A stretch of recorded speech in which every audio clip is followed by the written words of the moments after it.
Se você é um investidor global em títulos, os Estados Unidos parecem um pouco, tipo 5% ou 10% mais parecidos com um país de mercado emergente, e não com os Estados Unidos da América. Isso é bipartidário. Eles estão brincando com fogo em Washington. Os grandes alocadores globais, grandes compradores de títulos, estão simplesmente chocados. Estão montando um portfólio agora mesmo. Eles querem ter mais dólares australianos. Querem ter o won coreano. Querem ter um pouco de Bitcoin. Querem ter platina, paládio, ouro, prata. Eles estão montando uma cesta inteira de ativos que não estão realmente expostos ao dólar porque precisam reduzir sua exposição ao dólar. Um ciclo de inadimplência realmente desagradável está chegando. E a questão é, será em meados de 2026, no final de 2026? Acho que a equipe do Trump está de olho nas eleições de meio de mandato. Ele fazer o que puderem para passar por elas e evitar isso. Sobre o seu ponto ou sua pergunta, isso é cíclico ou é secular? Esse é um mercado de baixa secular para o dólar. Haverá repiques, mas o dólar vai cair muito, muito mais nos próximos 5 anos.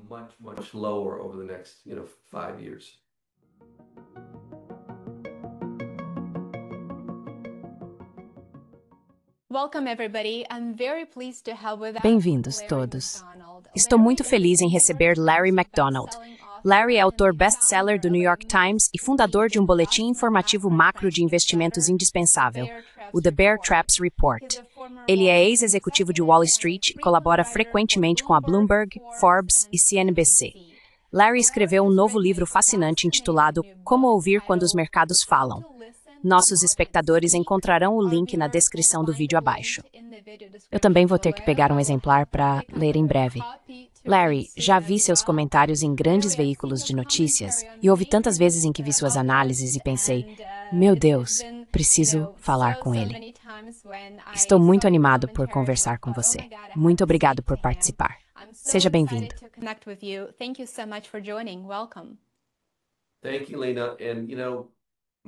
Obrigado, Lena.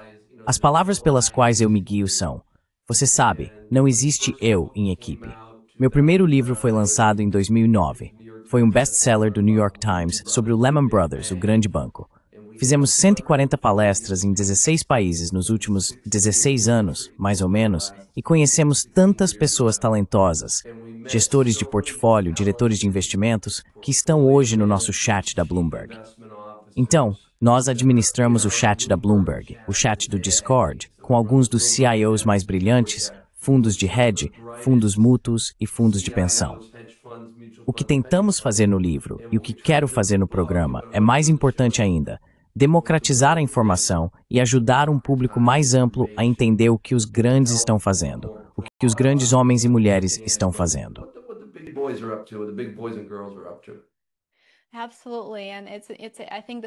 Com certeza, e acho que essa é uma oportunidade incrível para aprender com você e também para entender o que está acontecendo agora. Certamente há muita coisa acontecendo e sei que muitas pessoas estão confusas. Então, Larry, preciso te perguntar. Durante a crise financeira de 2008, você estava no centro dos acontecimentos. Você foi conselheiro especial da Comissão de Inquérito da Crise Financeira, criada pelo Congresso para investigar as causas, tanto domésticas quanto globais, da crise financeira de 2008. E como você acabou de mencionar, escreveu um livro inteiro com seu relato sobre o colapso financeiro. Você está vendo sinais de alerta semelhantes na nossa economia agora? Existem paralelos que podem ser traçados entre o que você viu antes e durante a crise financeira de 2008 e o que vê agora. Você pode falar um pouco sobre isso?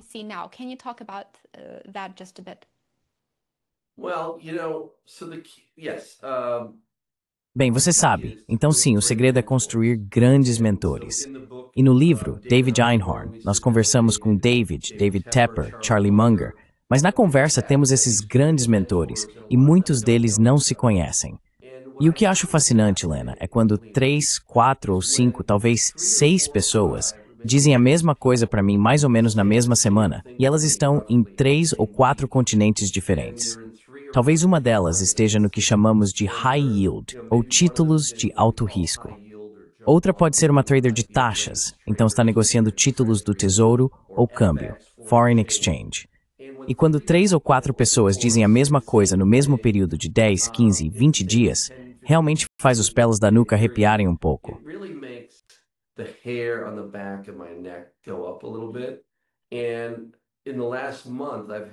No último mês, 3 pessoas diferentes me disseram que compraram meu livro anterior e o deram para operadores na mesa de negociação.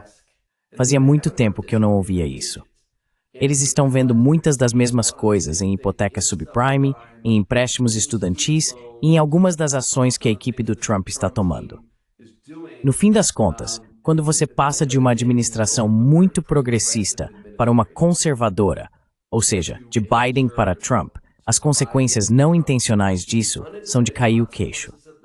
Acho que quando você tenta lidar com todos esses empréstimos estudantis, basicamente todas essas pessoas tiveram uma vida muito fácil em relação à pontuação de crédito. E agora vamos mover todas essas pessoas de volta muito rapidamente.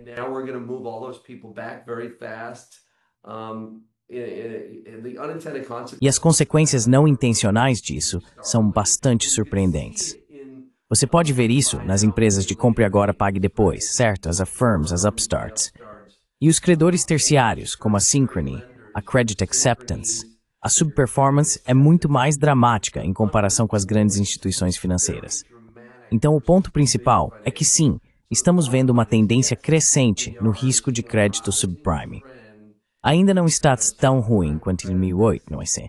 Mas são os mesmos tipos de sinais que vimos em 2007.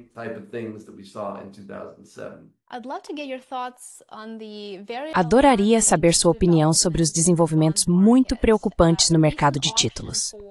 Um leilão recente de títulos do Tesouro dos Estados Unidos teve uma demanda bastante fraca, o que levou ao aumento dos rendimentos e a preocupações dos investidores, o que é bastante compreensível.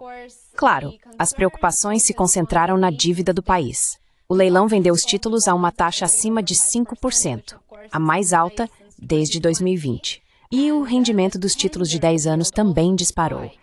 Assim, a demanda fraca, juntamente com outros fatores como preocupações com riscos geopolíticos, temos vários conflitos acontecendo ao mesmo tempo, sem perspectiva de término, contribuíram para o que parece ser uma liquidação de títulos do Tesouro e uma incerteza geral no mercado de títulos. Então, o quanto você está preocupado com o mercado de 29 trilhões de dólares em títulos do Tesouro dos Estados Unidos? Está realmente ficando sem comparadores? E que opinião sobre o que esses últimos acontecimentos significam?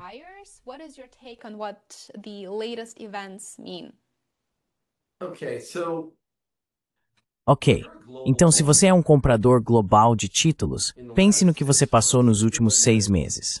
No primeiro trimestre deste ano fiscal de 2025, que foi de outubro a dezembro, ou seja, neste ano fiscal, a equipe do Biden basicamente aumentou os gastos com déficit para cerca de 1 trilhão de dólares. Um pouco menos que isso, mas em apenas 3 meses. Então você está administrando um fundo de pensão na Europa, e acabou de ver isso. Depois, o Trump aparece no Jardim das Rosas, acho que no início de abril, e atinge a comunidade global de investimentos com um grande aumento de impostos por meio de tarifas. E então ele voltou atrás e ficou indo e voltando. E depois ele está no Salão Oval com o Elon, prometendo um orçamento equilibrado. E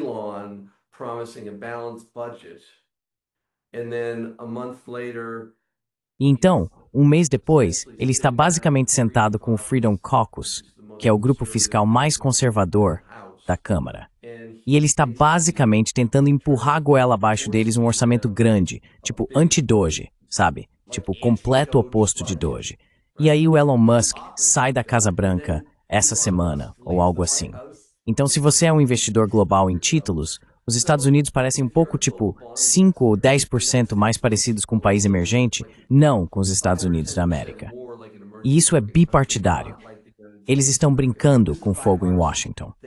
O que eles estão fazendo no Congresso? E lembre-se, não são só os democratas, são democratas e republicanos.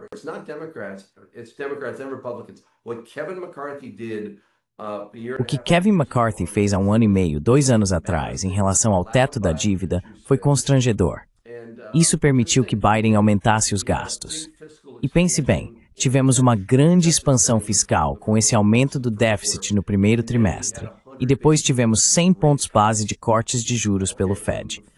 Agora temos outro potencial trilhão de dólares em investimentos de capital entrando na inteligência artificial.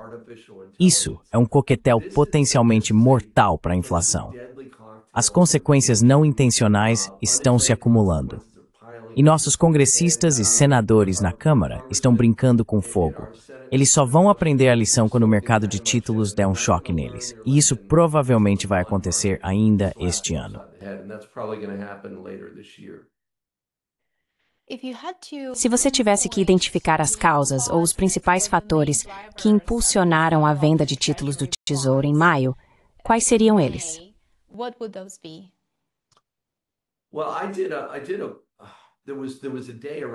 Bem, houve um dia por volta de 7 ou 8 de abril, e eu fiz um vídeo no X que teve 1 milhão de visualizações. No vídeo, falei que a equipe do Trump tem algumas pessoas diferentes lá. O Howard Lutnick não pensou muito bem, na minha opinião. Segundo meus clientes, não foi algo muito bem planejado. E a fórmula que eles usaram provavelmente não foi a melhor. Estávamos sentados em um jantar de hedge fund em Nova York, e eu tinha alocadores europeus lá. Tínhamos canadenses, pessoas que movimentam bilhões e bilhões de dólares em títulos, e 2 ou 3 deles disseram que basicamente vão ser demitidos se não reduzirem sua exposição ao dólar.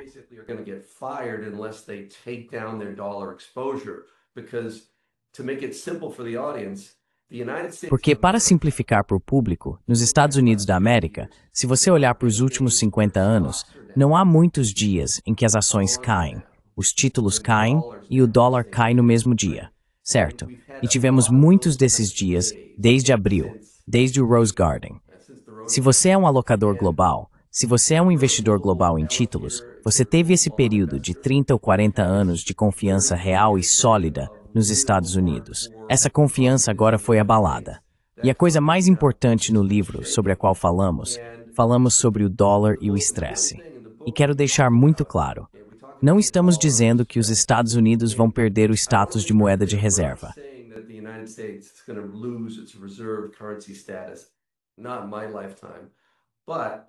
Não durante a minha vida. Mas o que estamos dizendo é que entrando neste ano, o planeta Terra estava com uma exposição ao dólar 2 vezes o desvio padrão acima da média de 30 anos, ou seja, muito comprado em dólares e ativos financeiros. Existem ativos financeiros e ativos reais. Todo mundo estava extremamente comprado em dólares, o que chamamos de 2 vezes o desvio padrão acima da média de 30 anos. E o que está acontecendo é que os alocadores globais estão sendo forçados a reduzir a exposição ao dólar por causa do Biden, por causa do Trump. E isso vai voltar para aquela média de 30 anos. Agora eles estão muito acima disso. E isso explica por que os leilões estão começando. Se você olhar para a deterioração nos leilões do ano passado em relação aos anos anteriores, sim, houve uma deterioração enorme.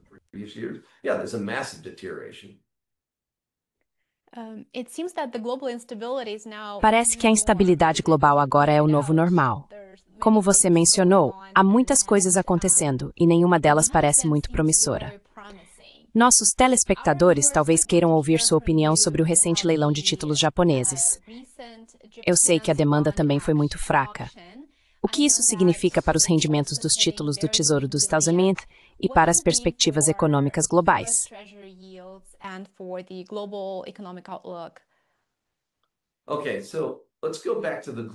Certo, então vamos voltar ao Fundo de Pensão Global. Sim, isso não é algo exclusivo dos Estados. Temos visto as taxas globais subirem. Durante décadas, o Japão foi o que chamamos de âncora de rendimento global, certo? E tivemos inflação, tivemos políticas fiscais ruins tanto nos Estados Unidos quanto no Japão. E essa é a parte mais importante desta conversa. Você precisa pensar na psicologia do investidor em títulos. E o motivo pelo qual isso é importante para quem está nos assistindo agora é que os títulos afetam sua hipoteca, afetam o financiamento do seu carro. Então lembre-se, o que acontece no mercado de títulos é realmente importante.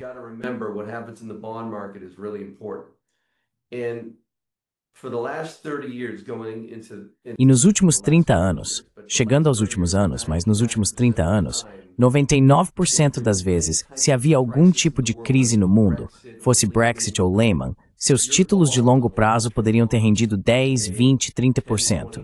Porque quando as taxas de juros caem, os preços dos títulos sobem. É bem simples. Então, se você tem, por exemplo, um título de 4% e as taxas de juros caem para 1%, esse título de 4% por 10 anos agora vale muito mais do que os 100 que você pagou por ele. Portanto, quando as taxas de juros caem, os preços dos títulos sobem. E por muito tempo, investidores ao redor do mundo tiveram o luxo de pensar: ok, o mercado de ações está desabando.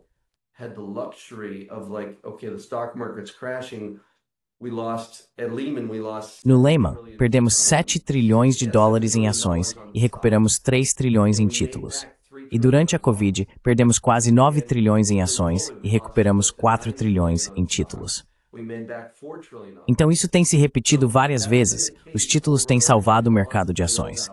O que aconteceu desde 2022, Lena, é realmente de arrepiar porque continua acontecendo. Se você pensar nas grandes quedas desde 2022 no mercado de ações, tivemos uma queda de cerca de 30%. Então 25, 30% em 2022. Tivemos uma queda em agosto do ano passado. Não foi tão ruim, mas foi bem interessante. E depois tivemos uma queda bastante substancial nos últimos meses, desde provavelmente acho que de fevereiro a abril.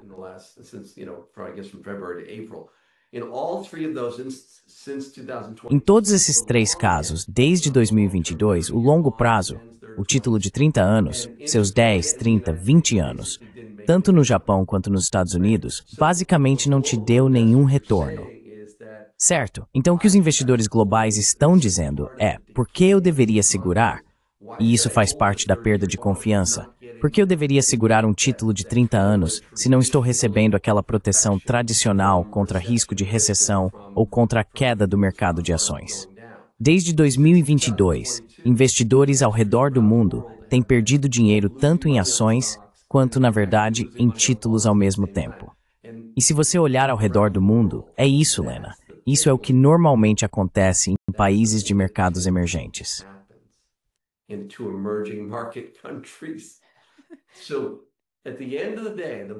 Então, no fim das contas, o ponto principal é, como destacamos em nosso livro, que os caras que estão fumando no barracão de dinamite em Washington criaram uma dinâmica em que os Estados Unidos ficaram 5 ou 10% mais parecidos com o Brasil. E nossos mercados estão começando a agir assim.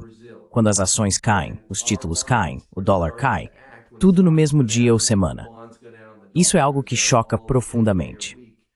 Os grandes alocadores globais, os grandes compradores de títulos, estão simplesmente chocados.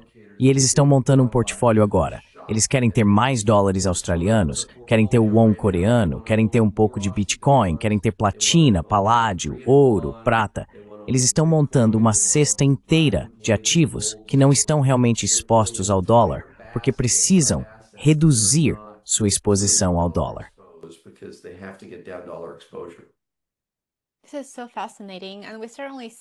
Isso é realmente fascinante. E certamente vemos mudanças em tantas áreas diferentes. Como você mencionou, não é só finanças e economia, mas também geopolítica. E aqui internamente, tantas coisas estão acontecendo ao mesmo tempo. Isso cria aquela volatilidade e incerteza que depois se traduz em inflação, esses movimentos, essas transações que você acabou de mencionar. Um dos catalisadores dessa volatilidade global foi o que o presidente Trump chamou de, como é mesmo? Dia da libertação, certo? As tarifas. E ontem foi anunciado que as tarifas globais do presidente Trump foram consideradas ilegais e bloqueadas pelo Tribunal de Comércio dos Estados Unidos. Como você espera que a decisão do tribunal afete os mercados?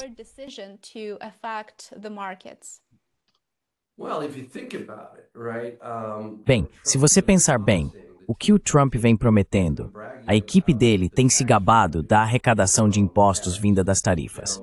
Agora, algumas pessoas argumentam que isso é um imposto sobre os consumidores dos Estados Unidos e outras dizem que é um imposto sobre a China. Mas no fim das contas, qualquer coisa que interrompa essa arrecadação de impostos, pelo menos o caminho futuro dela, vai realmente impactar o mercado de títulos. Então, pense no mercado de títulos. Tivemos um ano muito fraco, com esses títulos sendo vendidos. Chegamos a 5% no título de 30 anos. Com licença, então estamos em 5% no Treasury de 30 anos.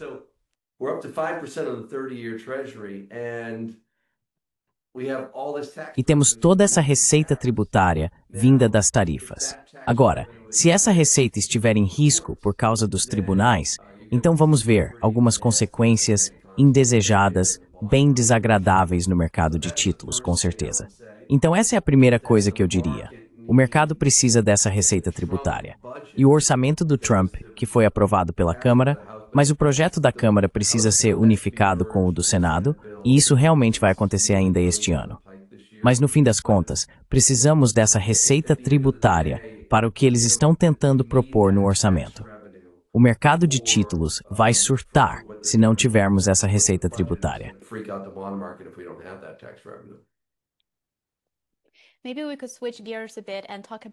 Talvez possamos mudar um pouco o foco e falar sobre a economia dos Estados Unidos em mais detalhes. Então, o PIB do primeiro trimestre veio negativo. As inadimplências das famílias têm aumentado, especialmente naquela categoria de mais de 90 dias, o que é um grande sinal de alerta. E a classificação de crédito dos Estados Unidos foi rebaixada. A Moody's, claro, citou o aumento da dívida federal como um indicativo de preocupações fiscais para o futuro. Em uma entrevista recente que eu gostei muito, você mencionou que é importante levantar caixa no ambiente econômico atual. Você poderia explicar isso melhor e nos ajudar a entender por que esse é o caso?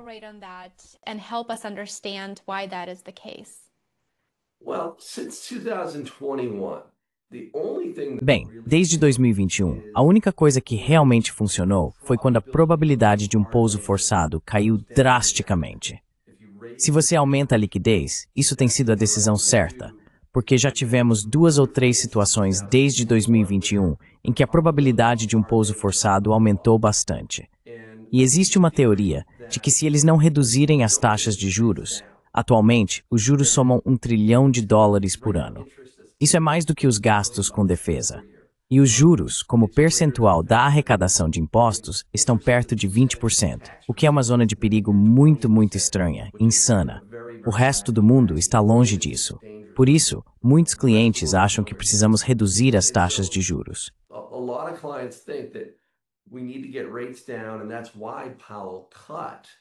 E é por isso que Powell cortou as taxas em 100 pontos base, mesmo que a economia, todos os indicadores de PIB naquela época, estivessem na verdade muito, muito saudáveis. E estávamos cortando as taxas em 100 pontos base.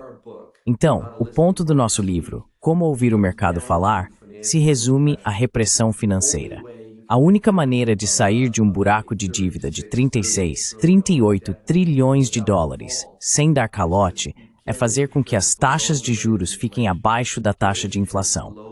Coloque as taxas de juros abaixo da inflação, então você pode sair inflando a dívida. O problema é que se você entra em recessão e a arrecadação de impostos cai, aí você está em apuros de verdade, porque os juros, como percentual da arrecadação, começam a realmente sufocar o governo.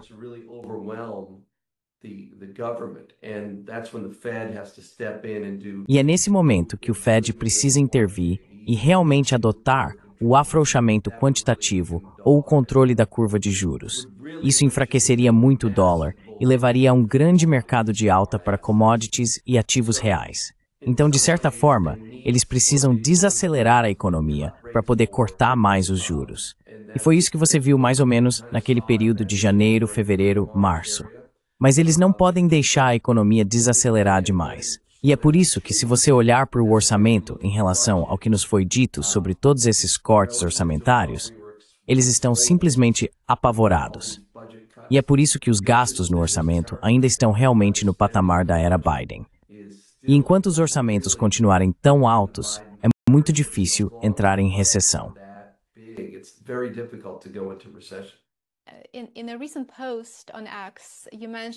Em uma postagem recente no X, você mencionou a agora notória declaração do presidente do Fed, Jerome Powell, feita há cerca de um ano. Ele disse que não via nem estagnação nem inflação. E agora, avançando um ano, 12 meses depois, o presidente do Fed, Neil Kashkari, afirma que a questão agora é a magnitude da estagflação, não se ela vai acontecer, mas sim quão grave ela será. Então já estamos realmente longe demais para que as coisas melhorem? Em outras palavras, quão ruim você espera que a situação econômica aqui nos Estados Unidos fique antes de vermos alguma melhora?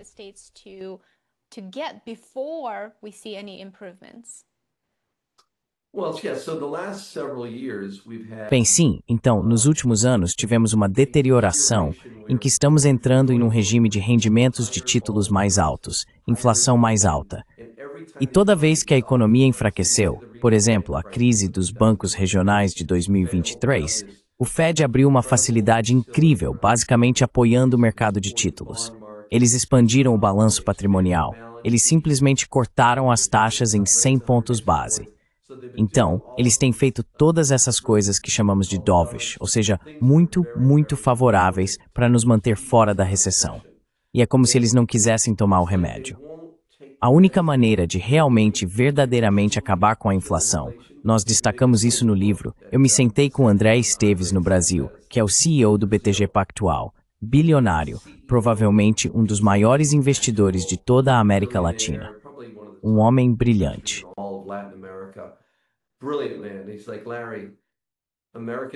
Ele disse, Larry, os americanos não entendem. Uma vez que a inflação passa de 6% e fica nesse patamar por pelo menos um ano, ela está debaixo das almofadas do sofá, está nos tapetes, e eles vão tentar derrubar. Mas tudo que fazem em Washington, a menos que realmente tentem acabar com ela, com cortes reais no orçamento e muitos aumentos de juros que se mantenham altos, não vai resolver. E ela continua voltando. É como uma cena de O Exterminador do Futuro. Sabe, O Exterminador do Futuro? Ele sempre volta. Arnold Schwarzenegger. E é isso que vem acontecendo desde 2023. Toda vez que conseguem derrubar um pouco, ela volta a subir. Então, a probabilidade de estarmos entrando em um regime de estagflação, como o de 1968 a 1980, juros mais altos, rendimentos de títulos mais altos, inflação elevada e, ao mesmo tempo, alguma fraqueza na economia, isso é estagflação de verdade.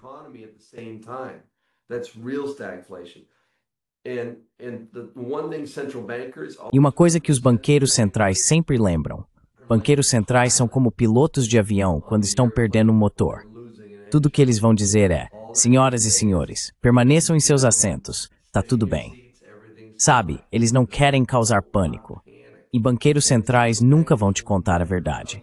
Em 2007, Bernanke disse que o subprime estava contido. E cerca de 9 meses depois, estávamos no meio da pior crise do subprime. Então você precisa ter muito cuidado. Sim, há uma grande deterioração, um grande movimento em direção à estagflação. Powell tem negado isso. E agora você tem governadores do Fed admitindo, como você acabou de dizer. E é por isso que os investidores que estão nos assistindo agora precisam de uma construção de portfólio totalmente diferente da década anterior.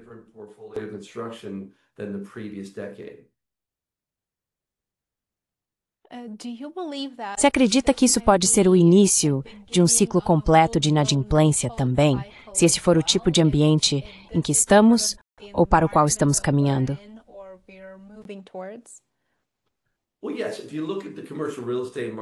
Bem, sim.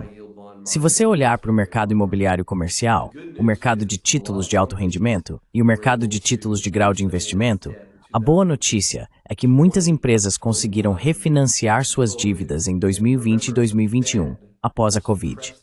E lembre-se, o Fed suprimiu o custo do capital, e eles fizeram algo incrível. Quanto mais tempo você suprime o custo do capital e não permite que o ciclo de negócios funcione, mais problemas acabam se acumulando sob a superfície. Eles criaram todas essas distorções ao manter as taxas de juros muito baixas. Isso permitiu que muitas empresas se financiassem a tipo 1,5%, 1,75%, 2,25%.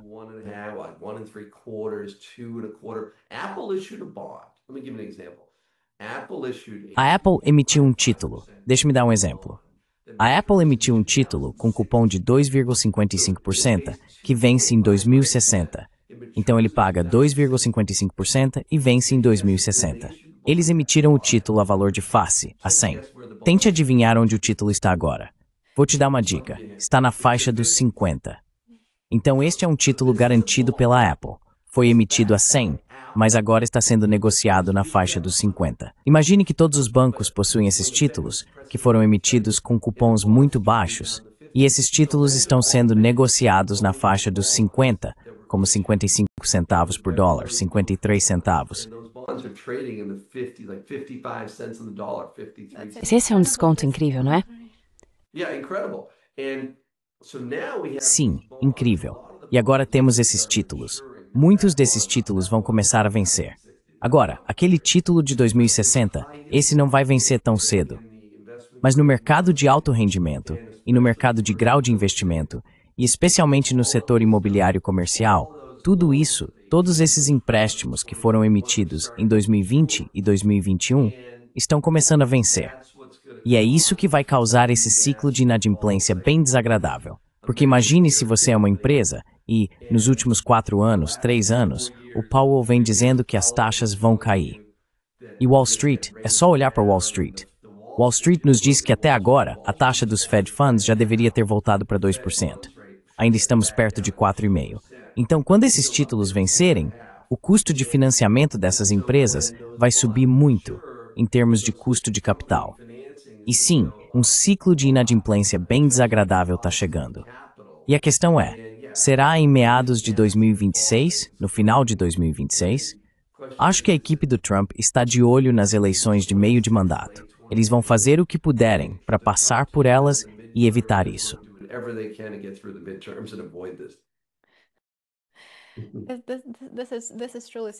Isso é realmente assustador. E eu sei que alguns economistas agora preveem outra rodada de QE e cortes de juros, e você acabou de mencionar isso há pouco. Você acha que o Fed será forçado a cortar as taxas de juros à medida que a economia enfraquece ainda mais? E existe essa possibilidade iminente de inadimplências, como você acabou de descrever?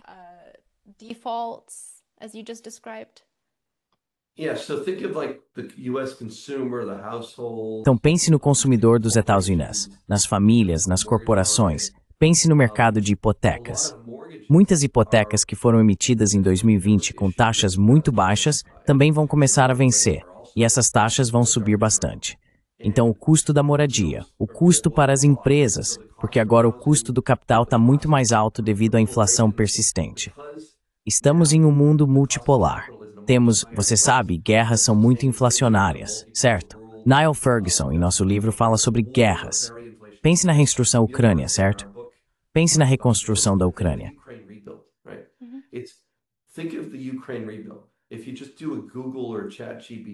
Se você fizer uma busca no Google ou no ChatGPT sobre quantas estruturas precisam ser reconstruídas, pense na reconstrução de LA, Los Angeles, certo? Pense na rede elétrica dos Estados Unidos. Em alguns lugares ela tem 50 anos, em outros 30 anos. Vamos colocar todos esses centros de dados de inteligência artificial nisso. Então temos tantas forças inflacionárias sustentadas que vão manter as taxas de juros altas. E essas taxas mais altas vão criar muita pressão sobre as famílias, sobre as empresas, um grande ciclo de inadimplência. Os 60% mais pobres dos consumidores já estão em situação extremamente difícil. Os 40% do topo estão indo muito melhor, mas basta olhar diferentes empresas.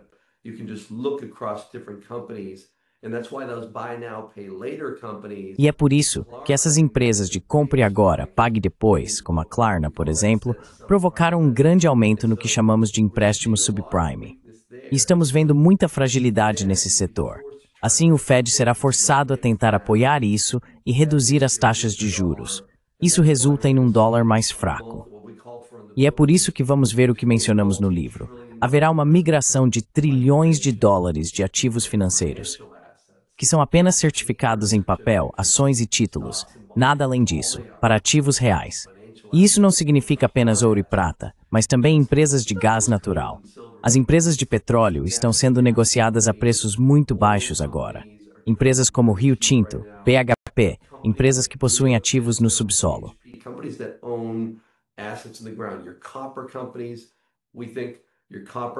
Suas empresas de cobre. Acreditamos seus nomes ligados ao cobre, seu ETF Copix, sua Tech Resources, sua Freeport. Acreditamos que essas ações são todas valiosas, podendo subir 200%, talvez até 300% nos próximos 3, 4, 5 anos, porque vamos passar por essa migração. Deixe-me dar um exemplo para simplificar. Quando chegamos a 1980-81, 49% da composição do S&P 500, após aquele regime de inflação e juros altos, era composta por materiais, petróleo e gás, e industriais, 49%. Nos últimos anos, quando passamos por esse ciclo difícil de desinflação, por volta de 2021, esses grupos caíram para cerca de 12% da composição do S&P 500, 12%. Então, quando você está em um regime desinflacionário, todo mundo quer estar comprado em ativos financeiros, ações, títulos e ações de crescimento.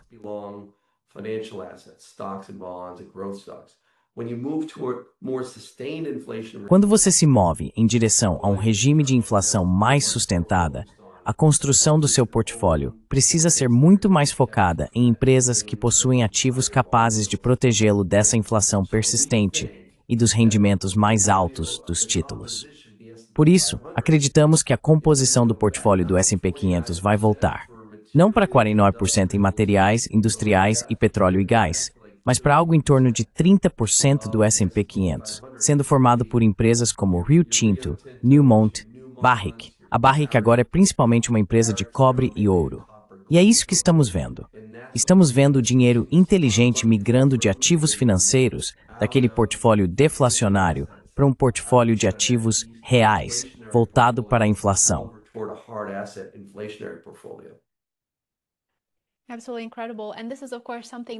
Absolutamente incrível. E isso é claro algo que você discute na sua newsletter, que vou deixar o link para nossos espectadores na descrição abaixo. Larry, se você tivesse que... Eu sei que pode ser uma pergunta bem difícil, mas se você tivesse que apontar talvez uma parte da economia dos Estados Unidos que mais te preocupa neste momento, qual seria? Em que deveríamos prestar muita atenção agora?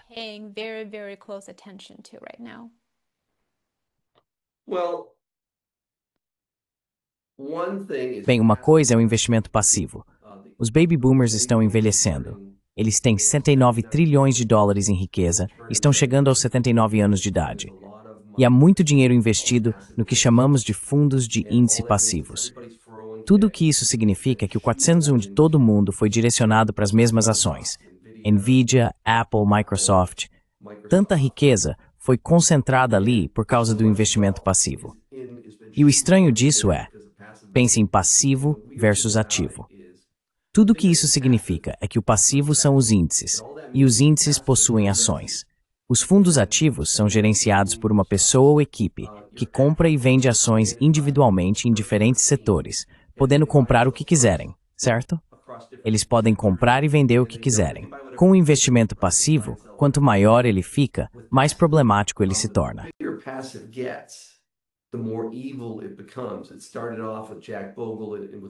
Tudo começou com Jack Bogle, com ótimas intenções, intenções maravilhosas. Mas o que estou ouvindo dos investidores institucionais mais experientes é que quando você pensa em gestão passiva versus ativa, se está em 50-50, tudo bem.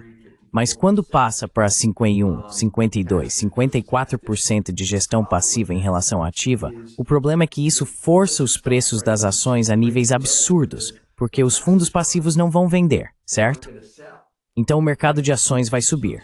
Vanguard, State Street, eles possuem essas ações. São fundos passivos. Eles só vão ficar parados.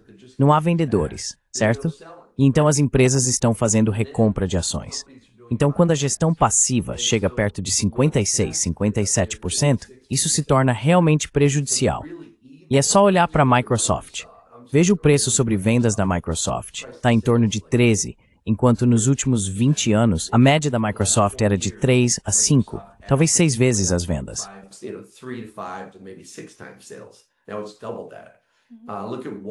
Agora é o dobro disso. Olhe para o Walmart. Quero dizer, as ações do Walmart estão sendo negociadas a quase 40 vezes o lucro. Isso é por causa desse lixo passivo. E ninguém participa das teleconferências. Eu me sentei com David Tepper e com David Einhorn para o livro. David Einhorn é um dos investidores mais famosos e lendários. Teve um desempenho incrível ao longo dos anos. Ele arrebentou. Toda vez que o mercado caiu, como em 2020, acho que em 2022, 2023, ele teve alta de 30%. O ponto dele é que há tanto dinheiro em investimentos passivos que ninguém participa das teleconferências. Ninguém faz as perguntas difíceis. E o mercado está ficando cada vez mais burro. Então essa é provavelmente a minha maior preocupação. Porque eu sei que agora, quando as taxas de juros sobem e os boomers estão chegando aos 79 anos, isso me lembra 1987, quando as taxas forem para 5%. Lembra de 72, Lena? Remember the rule of 72, Lena. The rule is 72. If you can get 6%. A regra dos 72, se você conseguir 6%, seu dinheiro vai dobrar em 12 anos se for diferido de impostos. Essa é a regra dos 72. Então, uma vez que a taxa livre de risco dos títulos do Tesouro chega a 6%, alguém pode comprar isso e dobrar o dinheiro em 12 anos. Isso é um retorno parecido com o de ações, Lena. E isso vai sugar dinheiro do mercado de ações. Foi isso que aconteceu na queda de 87. As taxas subiram, cruzamos o Rubicão e bilhões, simplesmente um rio caudaloso de capital, migraram das ações para os títulos e o mercado despencou. Com tanto dinheiro burro no lado passivo agora, que não está realmente prestando atenção, se as taxas subirem, você pode rapidamente ter uma rotação colossal que criaria uma queda do tipo de 1987 em algum momento do próximo ano.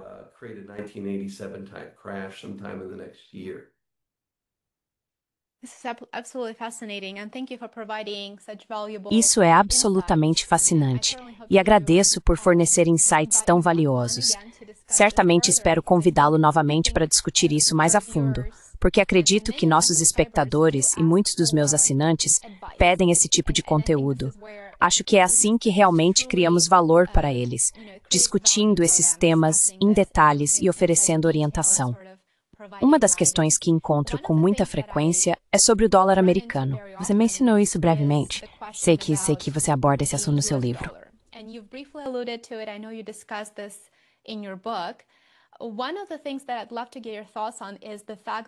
Uma das coisas sobre as quais eu gostaria de ouvir sua opinião é o fato de que o dólar americano parece estar perdendo valor em relação a uma cesta de moedas.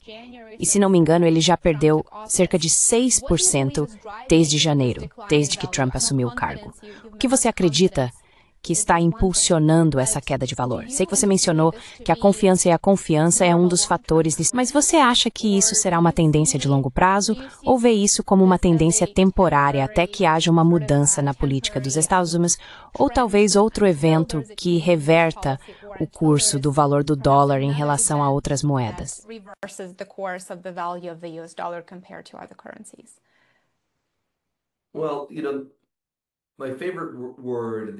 Bem, você sabe, minha palavra favorita em inglês, desde o primeiro livro sobre a quebra do Lehman, era hubris, arrogância.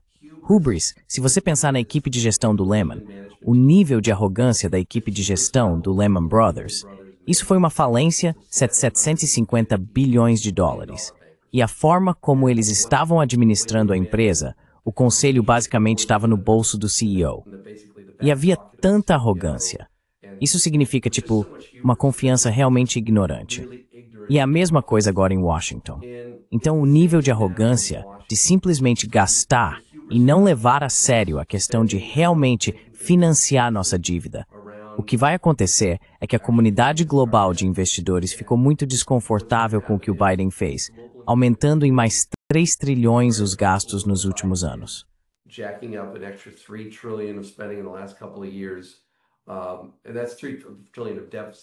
E isso são 3 trilhões de déficits. E agora Trump, com seu comportamento errático em relação às tarifas, está basicamente levando a comunidade global de investidores, que estava exageradamente apostando no dólar, a recuar. Esse é o primeiro ponto.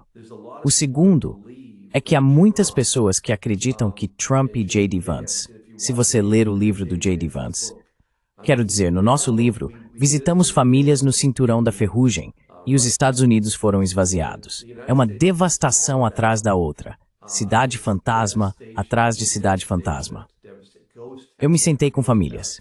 O pai costumava trabalhar na fábrica de automóveis, assim como o pai dele e o avô antes dele, ganhando quase 180 mil dólares por ano.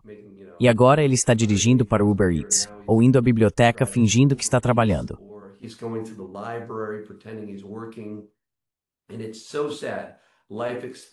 E isso é tão triste. A expectativa de vida no meio oeste despencou porque as pessoas estão em uma depressão massiva em algumas áreas, seja por tentar voltar ao mercado de trabalho ou de outra forma, e infelizmente é uma piora. E eu acho que no fundo, a equipe do Trump sabe que a China manipulou o yuan de forma agressiva. Falamos sobre isso no livro, e explicamos muito bem no livro Como Ouvir o Mercado Falar. O que eles fizeram com o yuan e com vários outros parceiros comerciais ao redor do mundo é que eles não estão apenas trapaceando no comércio, estão trapaceando na moeda. E eu acho que no fundo a equipe do Trump quer um dólar mais fraco. Isso permitiria que nossas empresas se tornassem mais competitivas nas exportações.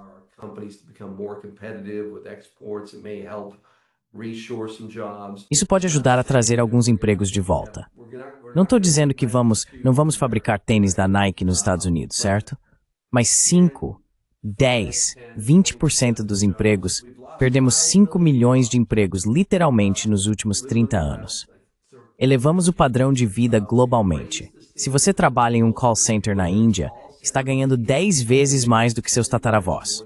E assim, elevamos o padrão de vida globalmente. O problema é que estamos criando muito mais consumidores de carbono, certo? Então, se você está na Índia, agora tem uma moto, e a primeira coisa que você quer é ar-condicionado. Então, estamos elevando esse padrão de vida globalmente.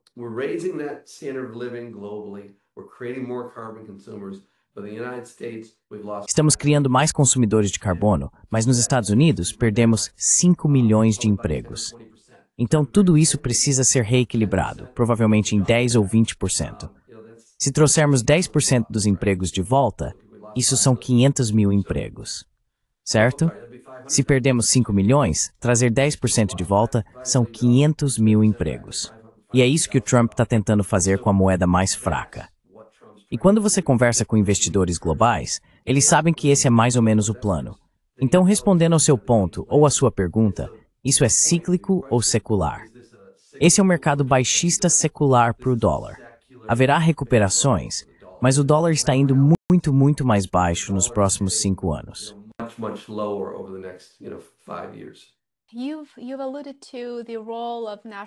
Você mencionou o papel da dívida nacional e, claro, dos gastos do governo.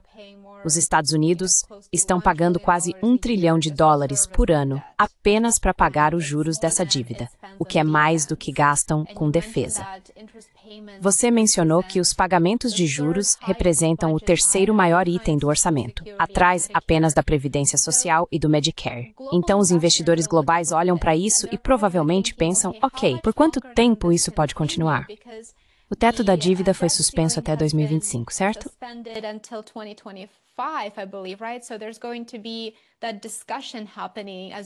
Então, essa discussão também vai acontecer. E, como diz Thomas Massie, um representante do Kentucky, é só uma forma de adiar o problema. Por quanto tempo ainda podemos continuar nesse ciclo de dívida e gastos antes que seja tarde demais, antes que se torne insustentável e os investidores globais percam a confiança que ainda têm? Uma confiança que está diminuindo, mas que ainda existe, certo? Por quanto tempo isso pode continuar antes que o governo realmente tenha que enfrentar essa questão?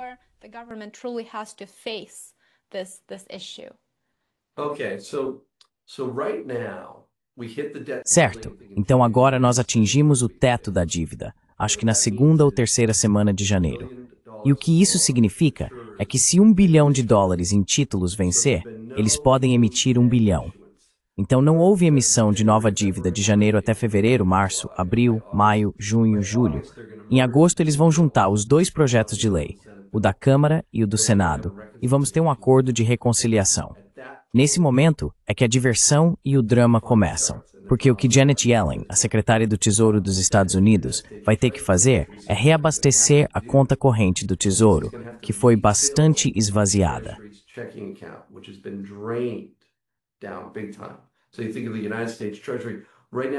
Então pense no Tesouro dos Estados Unidos. Nesse momento, estamos usando todas as medidas extraordinárias. Durante todo o mês de junho, vamos usar medidas extraordinárias. E esse é um termo complicado. Basicamente significa adiar pagamentos. Por exemplo, pagamentos militares, todos os tipos de pagamentos são adiados, ou manipular os dados. Então eles estão esvaziando a conta corrente. Quando aumentarem o teto da dívida em agosto, de setembro até o final do ano, calculamos que serão quase $600 bilhões em emissão adicional de títulos. 600 bilhões a mais do que no ano passado. E é aí que entra a arrogância. E todos esses palhaços brincando com dinamite em Washington. O O mercado de títulos vai dar uma lição nessas pessoas.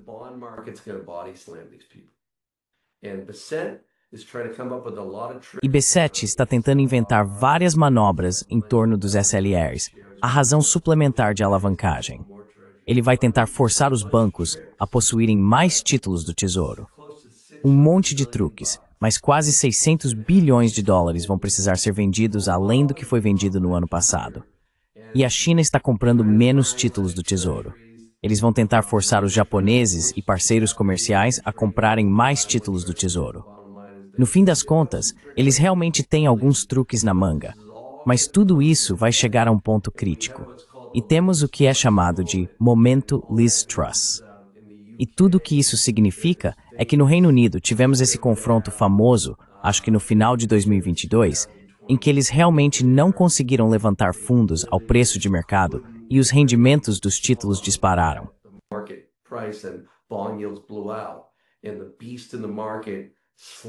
E a fera no mercado derrubou o Banco da Inglaterra.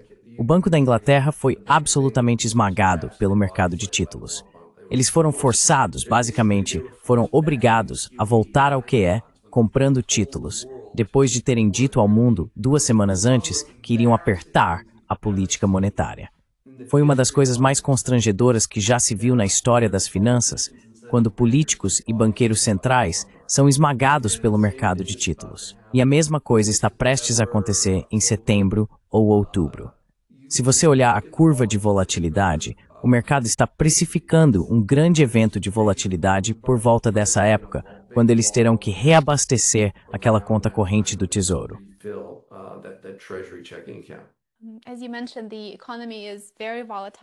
Como você mencionou, a economia é muito volátil e é impulsionada por tantos fatores: política interna, assuntos globais, geopolítica, tantas ameaças e tantos riscos, e você abordou muitos deles durante a conversa.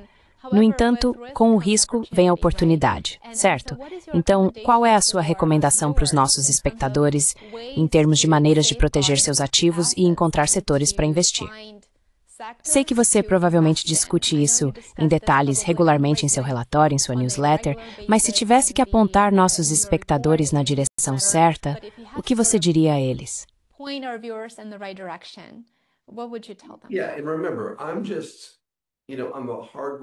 Sim, e lembre-se, eu sou apenas, uma pessoa trabalhadora que por causa dos livros e por fazer depósitos ao redor do mundo, certo? A chave para o sucesso na vida é fazer esses depósitos, construir confiança. E o que fizemos foi conquistar a confiança de alguns investidores incríveis. E o que estou vendo é uma mudança de tendência, onde basta olhar para a energia, olhar para a inteligência artificial. Deixe-me dar um exemplo. Então, os estrategistas de Wall Street, e devo dizer, o pessoal de pesquisa, convenceram o investidor de varejo de que a forma de investir em inteligência artificial é basicamente através de empresas de semicondutores, como a Nvidia e as outras. E agora, acho que se você olhar para o valor dos SOX, então os SOX são 11 bilhões de dólares no ETF dos SOX, que são semicondutores.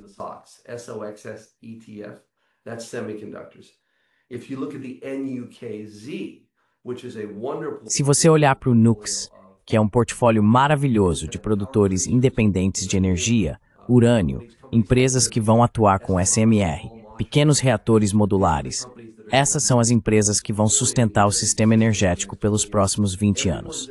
Todo mundo está investindo errado. Todo mundo está em semicondutores, e ninguém está no que chamamos de infraestrutura energética. Então a avaliação do NUX, esse ETF, é de 240 milhões, enquanto existe um ETF de 11 trilhões de dólares no que chamamos de SOX, que é o ETF de semicondutores. Outro dado importante é a Nvidia. A Nvidia hoje vale cerca de 3 trilhões, isso é 3.500 bilhões de dólares, isso em uma única empresa. Mais uma vez, os fundos de índice passivos estão impulsionando essa avaliação absurda. 24 vezes o faturamento, por uma empresa que está sendo negociada a US 3,5 trilhões.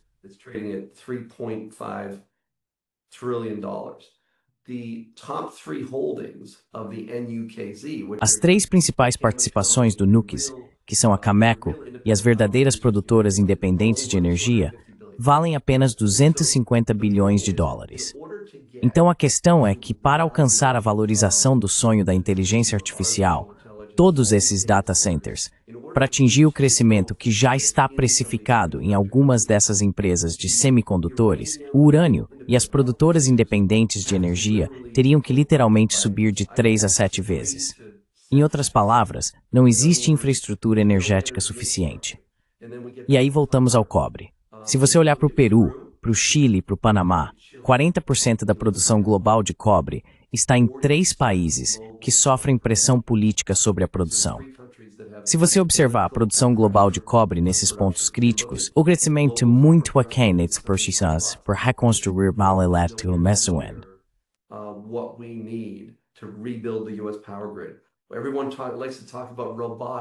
Todo mundo gosta de falar sobre robótica, né? Isso é a coisa mais idiota. Quero dizer, as pessoas são simplesmente... A idiotice da mídia em torno de algumas dessas coisas é tão insana. Então você vai construir 2 milhões de robôs, certo?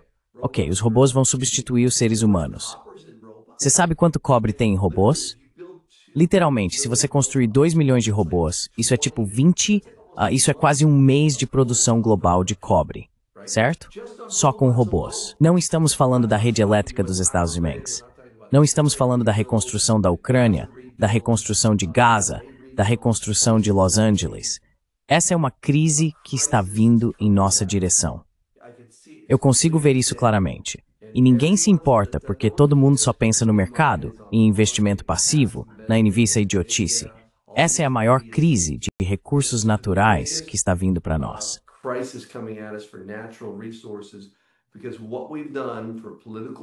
Porque o que fizemos, por razões políticas, se você olhar apenas para o topo, falamos sobre isso no livro, se você observar as maiores minas de cobre que entraram em operação na última década, em comparação com décadas anteriores, ou as principais minas de cobre, é como tentar virar um porta-aviões no meio do Atlântico.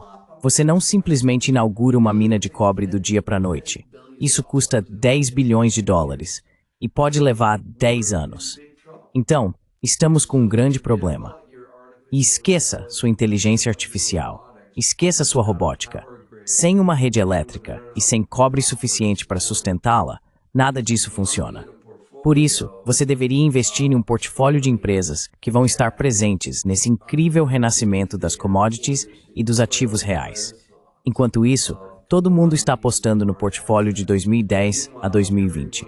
Todo mundo está apostando nas envias e nos semicondutores. Por mais semi-forward, hard.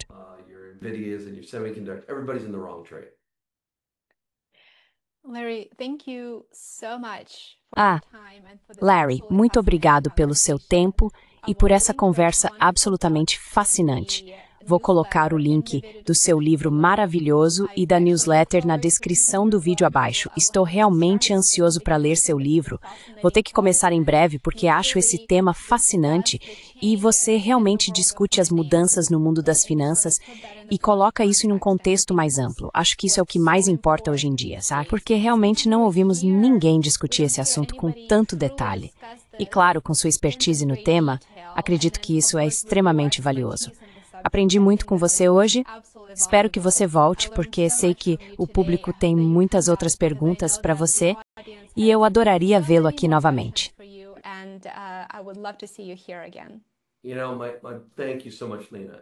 Muito obrigado, Lena. Eu adoro sua plataforma e adoro o que você construiu. O que você construiu é inspirador para mim. Mas sabe, vamos pensar sobre mentores e pessoas mais jovens. Sabe de uma coisa? Sempre peça. Seja alguém que sabe pedir, certo? Se você vê um mentor por aí e quer construir um relacionamento, não há nada a perder em pedir, certo? Muitos investidores realmente talentosos vão dedicar um tempo para estar ao seu lado. Foi assim que eu consegui. Eu não sou o cara mais inteligente do mundo, mas sou muito bom em pedir. Muito bom em pedir. Muito obrigado, Larry. Obrigada, Lena.